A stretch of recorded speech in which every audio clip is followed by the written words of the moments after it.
Dear viewers, আসসালামু আলাইকুম।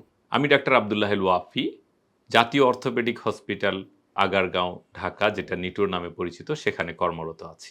আজ আমি কথা বলবো, আপনাদের অনেক সময় হাত পায়ের রগ কেটে যায় কিংবা আঙ্গুল কেটে পড়ে যায় কিংবা হাত কেটে পড়ে যায়। অনেক সময় সেটা দুর্ঘটনায় হতে পারে, মারামারির কারণে হতে পারে, দা দিয়ে, রামদা দিয়ে কোপ দেওয়ার কারণে হতে পারে।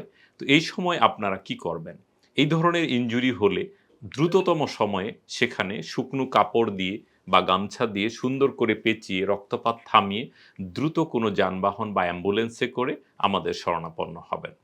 ওই সময় আমরা যে কাজটা করে থাকি সেটা হলো যে এটাকে আমরা রক্তপাত বন্ধ করি এবং সুন্দর করে রিপেয়ার করে অপারেশন কমপ্লিট করি। সেক্ষেত্রে যদি কোনো হাতের কোনো অংশ বা পায়ের কোনো অংশ কেটে একদম পড়ে গিয়ে থাকে, সেই অংশটুকু আপনারা সঙ্গে, সঙ্গে ভালো করে পানি দিয়ে ধুয়ে আপনারা যদি সম্ভব হয় একটা নরমাল স্যালাইন পাওয়া যায়, স্যালাইনের দোকানে, এবং একটি কৌটায় হোক কিংবা একটা বাটিতে নরমাল স্যালাইনের মধ্যে সেই অঙ্গটুকু সংরক্ষণ করে পরিষ্কারভাবে রেখে আমাদের কাছে ওটা নিয়ে আসবেন এবং আমরা সেটাকে সুন্দর করে আবার রিপেয়ার রিকনস্ট্রাকশন করে দেব।